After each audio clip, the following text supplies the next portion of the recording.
నమస్తే welcome to non stop news.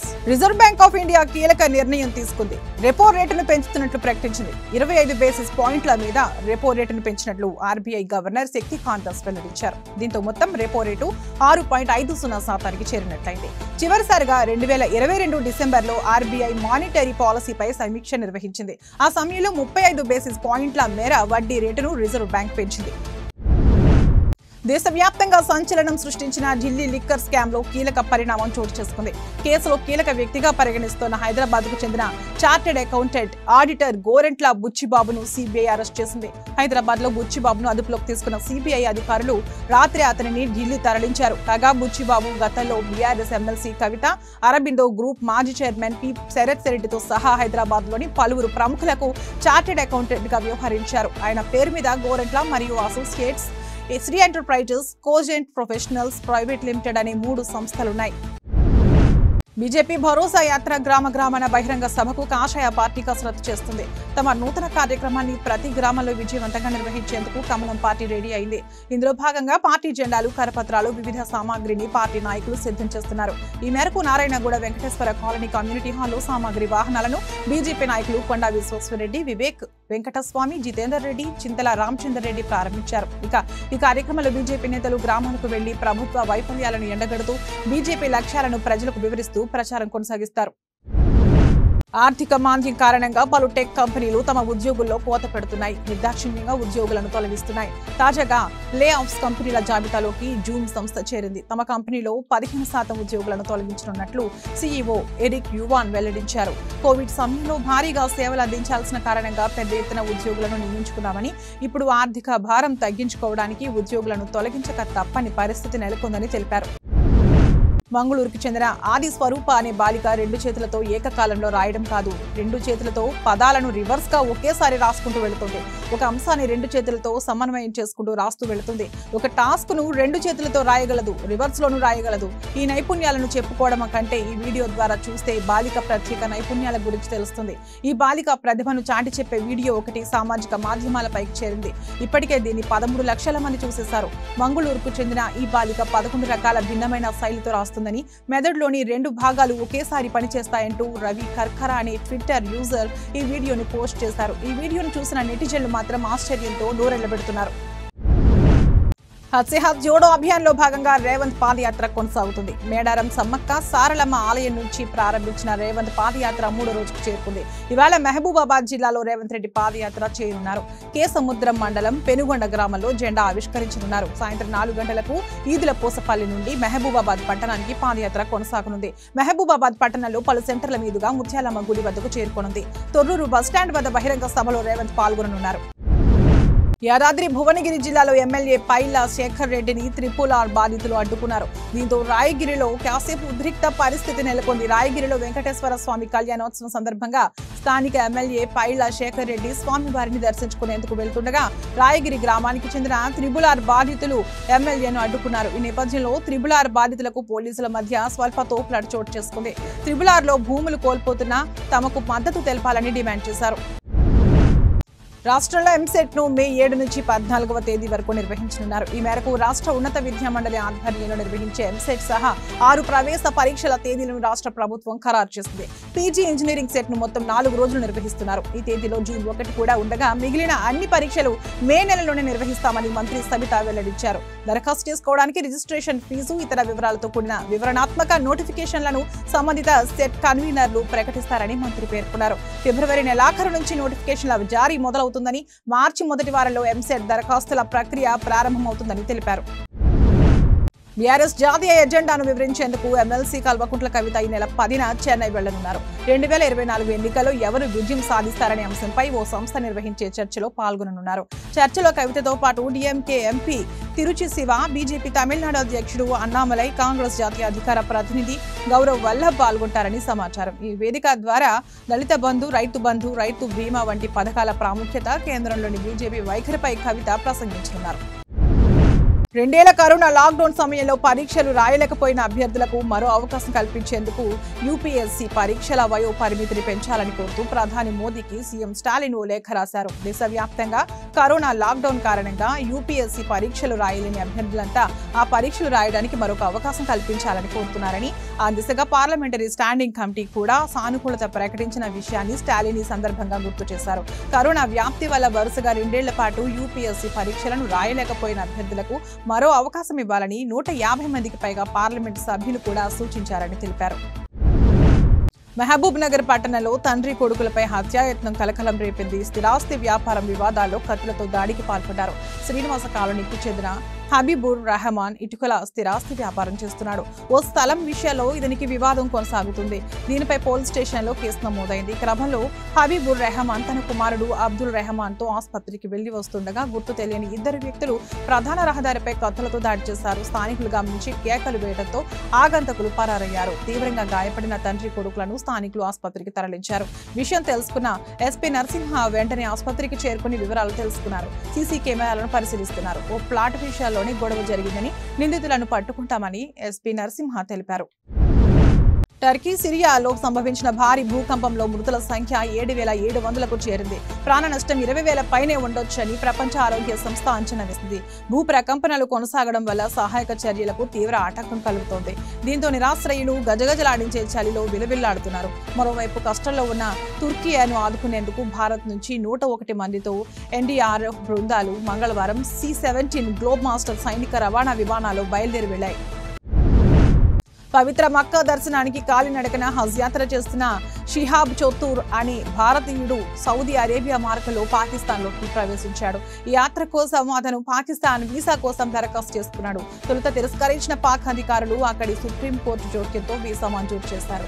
ఈ క్రమంలో తన యాత్రను పూర్తి చేయాలనే సంకల్పంతో 29 షిహాబ్ మంగళవారం వాఘా సరిహద్దు గుండా పాక్ చేరుకున్నాడు. షిహాబ్ తరపున పాక్ సుప్రీంకోర్టులో రిట్ పిటిషన్ దాఖలు చేసిన Sarwar Taj Bhagat Singh memorial foundation Pakistan chairman Imtiaz Rashid కుల్షే అతనికి స్వాగతం పలికారు. మక్కాకు తన ప్రయాణాన్ని కొనసాగించేందుకు వీసా లభించినందుకు షిహాబ్ చాలా సంతోషంగా ఉన్నారని ఖురేషీ తెలిపారు. 2 రోజులుగా నష్టాలు చవి చూస్తున్న స్టాక్ మార్కెట్లు నేడు కాస్తంత తేరుకున్నాయి. ఆర్బీఐ ద్రవ్య పరపతి విధాన సమీక్ష నిర్ణయాలు నేడు వెలువడనుండడంతో సూచీలు బుధవారం ఉదయం నుంచే లాభాల బాట పట్టాయి. 9:30 గంటల సమయానికి సెన్సెక్స్ 307 పాయింట్ల మేరకు పెరిగి 60,593 వద్ద కదలాడుతోంది. నిఫ్టీ కూడా 106 పాయింట్లు పుంజుకుని 17,828 వద్ద కొనసాగుతోంది. ఇక డాలర్తో పోల్చితే రూపాయి మారకం విలువ 82.66 వద్ద ట్రేడ్ అవుతోంది. పాకిస్తాన్లోని ఖైబర్ పఖ్తూన్ఖ్వా ప్రావిన్స్లోని కోహిస్తాన్లో జరిగిన ఘోర రోడ్డు ప్రమాదంలో 30 మంది దుర్మరణం చెందారు. మరో 15 మంది తీవ్రంగా గాయపడ్డారు. ప్రయాణికులతో వెళ్తున్న బస్సు, కారు ఒకదానొకటి బలంగా ఢీకొని లోయలో పడిపోయాయి. గిల్గిత్ నుంచి రావల్పిండి వెళ్తున్న బస్సు షిటియాల్ ప్రాంతంలో ఎదురుగా వస్తున్న కారును ఢీకొట్టినట్లు పోలీసులు తెలిపారు. సమాచారం అందుకున్న వెంటనే రంగంలోకి దిగిన పోలీసులు సహాయక చర్యలు ప్రారంభించారు. మృతదేహాలను, క్షతగాత్రులను సమీపంలోని ఆసుపత్రికి తరలించారు. రాబోయేది కాంగ్రెస్ ప్రభుత్వమేనని 2024 జనవరి మొదటి వారంలో ప్రభుత్వం ఏర్పాటవుతుందని టీపీసీసీ అధ్యక్షుడు రేవంత్ రెడ్డి తెలిపారు. కాంగ్రెస్ అధికారంలోకి వచ్చాక మొదటి సంతకం పోడు భూముల సమస్య పరిష్కారంపై ఉంటుందని రేవంత్ ప్రకటించారు. పొంగులేటి సిద్ధాంతం మంచిదని, కానీ ఆయన ఎంచుకున్న బీజేపీ విధానం సరైన కాదన్నారు. కాంగ్రెస్ లోకి వస్తే ఆహ్వానిస్తామన్నారు. కేసీఆర్ ప్రభుత్వానికి రోజులు దగ్గర పడ్డాయని చెప్పారు. కేసులు తనకేమీ కొత్త కాదని, కేసులకు భయపడనని చెప్పారు. కేసీఆర్ భూతం లాంటి వాళ్ళని పట్టి సీసాలో బంధించాలని, లేకపోతే తట్టుకోలేమని తెలిపారు. అమరవీరుల కుటుంబాలకు అనుమతి లేని ప్రగతి భవనం ఎందుకు అని ప్రశ్నించారు. సంగారెడ్డి జిల్లా జిన్నారంలో భారీ అగ్ని ప్రమాదం జరిగింది. గడ్డిపోతారం ఇండస్ట్రీ ఏరియాలోని లీ ఫార్మా కంపెనీలో పెద్ద ఎత్తున మంటలు చెలరేగాయి. దట్టమైన పొగలు రావడంతో వెంటనే కార్మికులు, ఉద్యోగులు భయంతో కంపెనీ నుంచి బయటకు పరుగులు తీశారు. ఈ ఘటనలో 2 కార్మికులకు గాయాలయ్యాయి. వెంటనే వారిని ఆసుపత్రికి తరలించారు. విషయం తెలియగానే ఫైర్ ఇంజన్లు ఘటనా స్థలానికి చేరుకున్నాయి. భారీగా ఎగసిపడుతున్న మంటలను ఫైర్ సిబ్బంది ఆర్పివేస్తున్నారు. యాదవుల డిమాండ్లను వెంటనే పరిష్కరించాలని చలో అసెంబ్లీకి పిలుపునిచ్చిన యాదవులను మార్గం మధ్యలోనే అరెస్ట్ చేశారు మీర్పేట పోలీసులు. యాదవుల డిమాండ్లను వెంటనే పరిష్కరించాలని జాతీయ యాదవ హక్కుల పోరాట సమితి అసెంబ్లీ ముట్టడికి పిలుపునిచ్చిన సంగతి తెలిసిందే. దీంతో అసెంబ్లీ ముట్టడికి బయలుదేరిన యాదవులను పోలీసులు అరెస్ట్ చేశారు. తమను అరెస్ట్ చేయడం దారుణమని రాష్ట్ర ప్రధాన కార్యదర్శి నారగోని శ్రీనివాస్ యాదవ్ అన్నారు. తెలంగాణలో 20% ఉన్న యాదవులకు యాదవ కార్పొరేషన్ ఏర్పాటు చేయాలని, ఎత్తివేసిన ఎస్ఎన్డిపి రిజర్వేషన్లు పునరుద్ధరించాలని డిమాండ్ చేశారు. రెండో విడత గొర్రెల పంపిణీ కూడా ప్రారంభించలేదని, యాదవులను ప్రభుత్వం గాలి కుదిలేస్తుందని తెలిపారు. సమ్మక్క సారలమ్మ జాతరను గత ప్రభుత్వాలు పట్టించుకోకపోతే పీఆర్ఎస్ ప్రభుత్వం కోట్లు ఖర్చు చేసిందని ఎమ్మెల్యే పద్మా దేవేందర్ రెడ్డి అన్నారు. కాంగ్రెస్ పార్టీ అధికారంలోకి రాగానే సమ్మక్క సారలమ్మ జాతరను ఘనంగా చేస్తామని కాంగ్రెస్ నేతలు చెప్పడం హాస్యాస్పదంగా ఉందని అన్నారు. గత కాంగ్రెస్ ప్రభుత్వాలు పండుగలను, సంస్కృతిని పట్టించుకోలేదని మండిపడ్డారు. తెలంగాణ బడ్జెట్ మంత్రి హరీష్ రావు ఎంత పొడవు ఉన్నారో బడ్జెట్ కూడా అంతే పొడవు ఉందని కాంగ్రెస్ ఎమ్మెల్యే భట్టి విక్రమార్క అన్నారు. బడ్జెట్ అంకెలు మొత్తం హాస్యాస్పదంగా ఉన్నాయని మండిపడ్డారు. రెవెన్యూ రిసీట్స్ 2,16,000 కోట్లు, కేంద్రం నుంచి పన్నుల వాటా 21,000 కోట్లు, రాష్ట్ర పన్నుల వాటా 1,31,000 కోట్లుగా మంత్రి హరీష్ రావు చెప్పారని, వీటిలో తమకి ఎలాంటి వాస్తవాలు కనిపించడం లేదని భట్టి అన్నారు. వరంగల్ జిల్లా నర్సంపేట పట్టణంలోని వల్లభ్ నగర్ సోషల్ వెల్ఫేర్ హాస్టల్కు చెందిన 32 మంది విద్యార్థులు అస్వస్థతకు గురయ్యారు. విద్యార్థులను నర్సంపేట ప్రభుత్వ ఆసుపత్రికి తరలించి చికిత్స అందిస్తున్నారు. వైరల్ ఫీవర్ వల్లే విద్యార్థులు అనారోగ్యానికి గురయ్యారని వైద్యులు అంటున్నారు. కానీ ఫుడ్ పాయిజన్ వల్లే ఇలా జరిగిందని విద్యార్థుల తల్లిదండ్రులు అనుమానం వ్యక్తం చేశారు. మెదక్ జిల్లా మాచవరం గ్రామంలో ఇటుక బట్టీలు నిర్వహిస్తున్న లక్ష్మీనారాయణపై ఉమ్మడి మెదక్ జిల్లా CID additional SP Venkateswarlu case నమోదు చేశారు. ఇతర రాష్ట్రాల నుంచి కూలీలను తీసుకువచ్చి వారికి డబ్బులు ఇవ్వకుండా ఇబ్బందులు గురి చేస్తున్నారని ఆయన తెలిపారు. ఇటుక బట్టీలో పనిచేస్తున్న కార్మికులను సురక్షితంగా వారి స్వరాష్ట్రాలకు తరలిస్తున్నట్లు తెలిపారు. వేరే ప్రాంతాల నుండి కూలీలను తీసుకొచ్చి డబ్బులు ఇవ్వకుండా ఇబ్బంది పెడితే తమకు సమాచారం ఇవ్వాలని ఆయన సూచించారు. హన్మకొండ జిల్లాలో ఈ నెల 11న జాతీయ లోక్ అదాలత్ నిర్వహించడం జరుగుతుందని వరంగల్, హన్మకొండ ప్రధాన న్యాయమూర్తులు తెలిపారు. హన్మకొండ జిల్లా వ్యాప్తంగా 425 పెండింగ్ కేసులను లోక్ అదాలత్ ద్వారా పరిష్కరించడం జరుగుతుందని జిల్లా జడ్జి కృష్ణమూర్తి తెలిపారు. వరంగల్ జిల్లా వ్యాప్తంగా జాతీయ లోక్ అదాలత్ ద్వారా 1155 పెండింగ్ కేసులు పరిష్కరించడం జరుగుతుందని ప్రధాన న్యాయమూర్తి రాధాదేవి తెలిపారు. నిఘా బెలూన్ ఘటనతో అమెరికా, చైనా మధ్య ఉద్రిక్తతలు మరింత తీవ్రమయ్యాయి. ఈ పరిణామాలను తీవ్రంగా పరిగణించిన అగ్రరాజ్య అధ్యక్షుడు జో బైడెన్ డ్రాగన్ కు గట్టి వార్నింగ్ ఇచ్చారు. తమ సార్వభౌమత్వానికి ముప్పు కలిగించేలా ప్రవర్తిస్తే ప్రతిస్పందన తీవ్రంగా ఉంటుందని హెచ్చరించారు. ఈ మేరకు స్టేట్ ఆఫ్ ది యూనియన్ ప్రసంగంలో బైడెన్ ఈ ఘాటు వ్యాఖ్యలు చేశారు.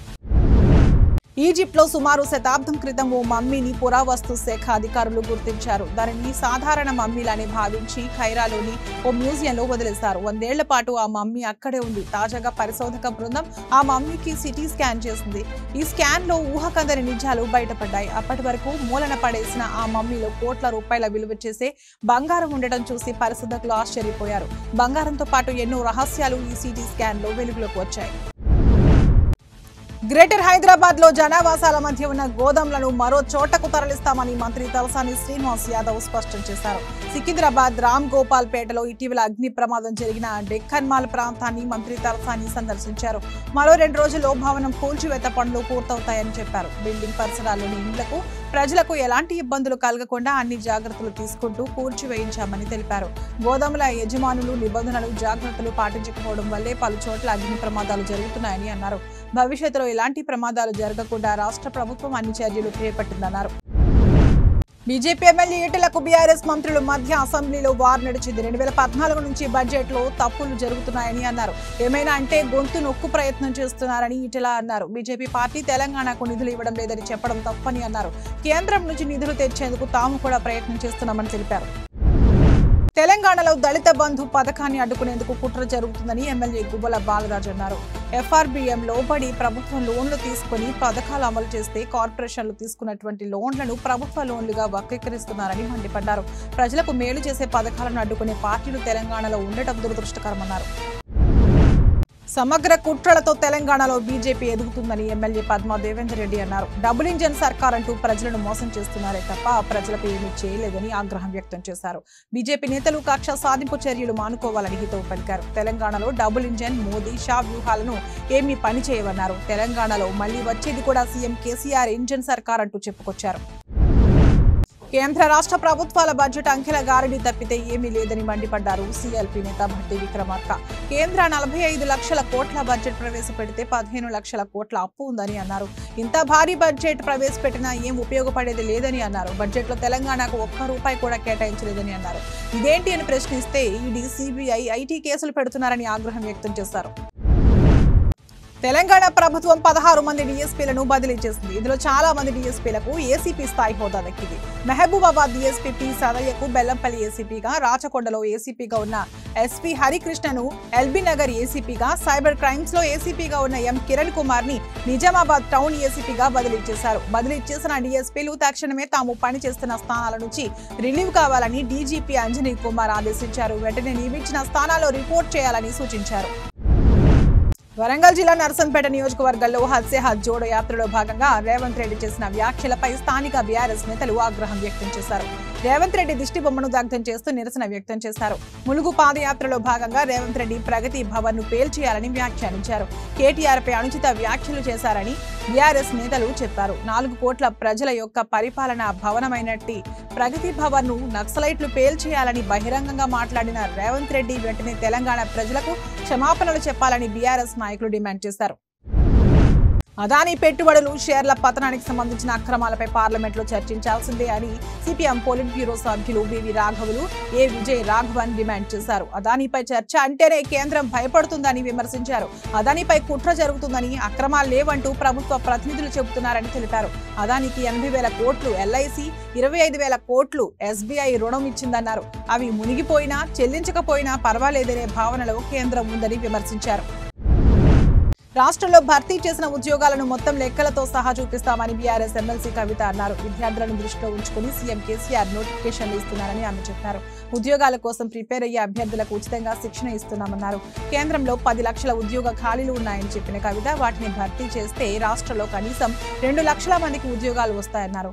లాంగ్ జంప్, షార్ట్ ఫుట్ లో కొన్ని సంస్థలు ప్రతిపక్షాలు అభ్యర్థులను రోడ్డు మీదకు తీసుకొచ్చి ఆందోళనలు చేపిస్తున్నారని కవిత ఆరోపించారు. కట్నం తీసుకోవడం నేరం అంటూనే అదనపు కట్నం కోసం హింసిస్తున్నారు కొందరు ప్రబుద్ధులు. ఇన్ని చట్టాలు, శిక్షలు వేస్తున్నా కొంతమందిలో మాత్రం మార్పు రావడం లేదు. అదనపు కట్నం కోసం వేధిస్తూనే ఉన్నారు. చట్టాలను అమలు చేయాల్సిన అధికారులే వాటిని ఉల్లంఘిస్తూ వేధింపులకు పాల్పడుతున్నారు. అదనపు కట్నం కోసం ఓ అధికారి కుటుంబీకులు వేధింపులకు పాల్పడడంతో ఓ వివాహిత ఆత్మహత్యకు పాల్పడిన ఘటన మంచిర్యాల జిల్లా కేంద్రంలో చోటు చేసుకుంది. మంచిర్యాల మున్సిపల్ కమిషనర్ గా విధులు నిర్వహిస్తున్న నల్లమల బాలకృష్ణ సతీమణి జ్యోతి ఉదయం ఇంట్లో ఎవరూ లేని సమయంలో చున్నీతో ఫ్యాన్ కు ఉరివేసుకుని ఆత్మహత్యకు పాల్పడింది. దీంతో మృతురాలు బంధువులు మృతదేహంతో పెద్ద ఎత్తున ఆందోళన చేశారు. జ్యోతి మృతిపై అనుమానాలు వ్యక్తమవుతున్నాయని, అదనపు కట్నం కోసం భర్తతో పాటు అత్త, మరిది వేధిస్తున్నారని గతంలో తమతో చెప్పిందని, ఇదే కారణమై ఉంటుందని విచారణ జరపాలని కుటుంబ సభ్యులు డిమాండ్ చేశారు. ప్రగతి భవన్ ను పేల్చివేయాలంటూ టీపీసీసీ చీఫ్ రేవంత్ రెడ్డి చేసిన వ్యాఖ్యలు దుమారం రేపుతున్నాయి. బీఆర్ఎస్ ఎమ్మెల్సీలంతా కలిసి రేవంత్ పై డీజీపీకి ఫిర్యాదు చేశారు. రేవంత్ రెడ్డిపై పీడీ యాక్ట్ పెట్టాలని కోరారు. రేవంత్ పై చర్యలు తీసుకోవాలని లోక్సభ స్పీకర్ కు విజ్ఞప్తి చేస్తామని పల్లా రాజేశ్వర్ రెడ్డి అన్నారు. ములుగు జిల్లాలో అభివృద్ధి పనులపై కూడా తప్పుగా మాట్లాడారని పల్లా ఆగ్రహం వ్యక్తం చేశారు. ములుగులో గిరిజన యూనివర్సిటీపై కూడా రేవంత్ వివాదాస్పద వ్యాఖ్యలు చేశారని పల్లా రాజేశ్వర్ రెడ్డి ఆరోపించారు. హైదరాబాద్ గ్రేటర్ మంత్రులకు బీజేపీ కార్పొరేటర్లు అల్టిమేటం ఇచ్చారు. మున్సిపల్ భేటీలకు అడుగు పెట్టాలంటే బడ్జెట్ లో ప్రతిపాదించిన నిధులన్నీ తీసుకురావాలని అన్నారు. 3,000 కోట్లకు ప్రతిపాదనలు పంపితే కేవలం 30 కోట్ల ముష్టి వేశారని మండిపడ్డారు. రాష్ట్ర ప్రభుత్వం చేపట్టాల్సిన అభివృద్ధి పనులన్నీ బల్దియాపై రుద్ది జీహెచ్ఎంసీని అప్పుల కుప్పగా మార్చారన్నారు. ఈ 3 ఏళ్ల కాలంలో జీహెచ్ఎంసీ 5,200 కోట్లు అప్పు చేసిందని, దానికి రోజుకి 1,25,00,000 వడ్డీ చెల్లించాల్సి వస్తోందన్నారు. బడ్జెట్ లో 3,000 కోట్లు కేటాయించకపోతే అసెంబ్లీని ముట్టడిస్తామని గ్రేటర్ మంత్రులకు బీజేపీ కార్పొరేటర్లు హెచ్చరించారు. అసెంబ్లీలో కంటి వెలుగు కార్యక్రమాన్ని స్పీకర్ పోచారం శ్రీనివాసరెడ్డి ప్రారంభించారు. ఈ కార్యక్రమంలో మండలి చైర్మన్ గుత్తా సుఖేందర్ రెడ్డి, వైద్యారోగ్య శాఖ మంత్రి హరీష్ రావు, శాసనసభ వ్యవహారాల మంత్రి వేముల ప్రశాంత్ రెడ్డి, ఎమ్మెల్యేలు పాల్గొన్నారు. స్పీకర్, చైర్మన్, మంత్రులు వేముల ప్రశాంత్ రెడ్డి, ఎర్రబెల్లి దయాకర్ రావు ఇతరులు కంటి పరీక్షలు చేయించుకున్నారు. తెలంగాణ రాష్ట్రంలో కంటి వెలుగు కార్యక్రమం విజయవంతంగా కొనసాగుతోందన్నారు శాసన మండలి చైర్మన్ గుత్తా సుఖేందర్ రెడ్డి. అసెంబ్లీ తెలంగాణ సర్కార్పై ఈటెల రాజేందర్ ఫైర్ అయ్యారు. రాష్ట్ర ప్రభుత్వం 5 లక్షల కోట్ల అప్పులు చేస్తుందన్నారు. జీఎస్డీపీలో 25% మించి అప్పులు చేయకూడదన్నారు. కానీ తెలంగాణ ప్రభుత్వం జీఎస్డీపీలో 38% అప్పులు చేస్తుందన్నారు. బీసీల కోసం బడ్జెట్ లో పెట్టిన నిధులు విడుదల చేయడం లేదన్నారు. మధ్యాహ్న భోజనం కార్మికుల బిల్లులు ప్రతి నెల చెల్లించాలన్నారు. గత ఎన్నికల్లో ఇచ్చిన హామీ మేరకు రైతు రుణమాఫీని పూర్తి చేయాలని డిమాండ్ చేశారు. స్మార్ట్ సిటీ పేరుతో రాష్ట్ర ప్రభుత్వం వరంగల్ ప్రజలను మోసం చేస్తుందని కాంగ్రెస్ పార్టీ హన్మకొండ జిల్లా అధ్యక్షులు నాయని రాజేందర్ రెడ్డి ఆరోపించారు. వరంగల్ పశ్చిమ నియోజకవర్గంలో హత్సే హత్ జోడో యాత్ర 10వ డివిజన్ కార్పొరేటర్ తో కలిసి చేపట్టారు. ఈ సందర్భంగా ప్రజలు ఎదుర్కొంటున్న సమస్యలను నేరుగా అడిగి తెలుసుకున్నారు. వరంగల్ నగరాన్ని డల్లాస్ చేస్తా అని చెప్పి మురికి కూపంగా మార్చారని రాజేందర్ రెడ్డి విమర్శించారు. ఏడాదికి 300 కోట్ల రూపాయలు మంజూరు చేస్తామన్న హామీని నీట మూటగానే మిగిలిపోయిందని మండిపడ్డారు. హైదరాబాద్ జీహెచ్ఎంసీ ప్రధాన కార్యాలయం ముందు బీజేపీ కార్పొరేటర్ల ఆందోళన చేపట్టారు. అసెంబ్లీలో రాష్ట్ర ప్రభుత్వం ప్రవేశపెట్టిన బడ్జెట్లో జీహెచ్ఎంసీకి నిధులు కేటాయించకపోవడంపై ఆగ్రహం వ్యక్తం చేశారు. ప్రభుత్వం జీహెచ్ఎంసీకి ఎందుకు నిధులు కేటాయించలేదని ప్రశ్నించారు.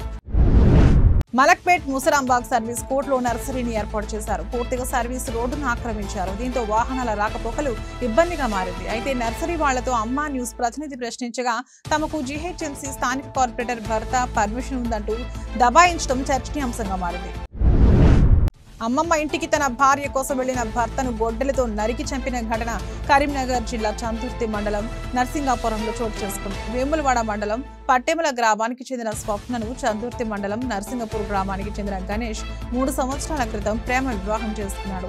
గత సంవత్సరం పాటు సాఫీగా వీరి ప్రయాణం సాగగా ఓ కుమారుడికి జన్మనిచ్చారు. ఇప్పుడు మళ్లీ గర్భవతితో ఉంది.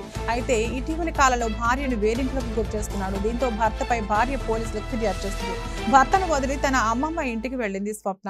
విషయం తెలుసుకున్న భర్త అమ్మమ్మ గ్రామం నర్సింగపూర్ కు స్వప్నను హత్యను చేసేందుకు గొడ్డలితో వెళ్లాడు. దీంతో కోపోద్రిక్తురాలైన స్వప్న అమ్మమ్మ దేవవ్వ, అక్క, భర్త చందులు, గణేష్ రాగానే కండ్లలో కారం చల్లి తాను తెచ్చిన గొడ్డలు తీసుకుని హత్య చేశారు. ఇటీవల జరిగిన కారు ప్రమాదంలో తీవ్రంగా గాయపడిన టీమిండియా క్రికెటర్ రిషబ్ పంత్ ఇప్పుడిప్పుడే కోలుకుంటున్నాడు. శస్త్రచికిత్సలు చేయించుకున్న అతడు పూర్తిగా కోలుకుని తిరిగి మైదానంలో అడుగు పెట్టాలంటే కనీసం 6 నెలల నుంచి ఏడాది పట్టే అవకాశం ఉంది. ఈ నేపథ్యంలో రిషబ్ పంత్ గురించి Indian cricket legend Kapil Dev పలు ఆసక్తికర వ్యాఖ్యలు చేశారు. పంత్ పూర్తిగా కోలుకోగానే అతడిని చెంపదెబ్బ కొట్టాలని ఉందని చెప్పారు. అన్కట్ ఛానల్ తో మాట్లాడిన కపిల్ పంత్ లేకపోవడంతో టీమిండియా బలం తగ్గిందని అన్నారు. పంత్ పై నాకు ఎంతో ప్రేమ ఉంది. అతడు త్వరగా కోలుకోవాలని కోరుకుంటున్నా. అప్పుడు వెళ్లి చెంపదెబ్బ కొడతాను. జాగ్రత్తగా ఉండమని చెబుతాను.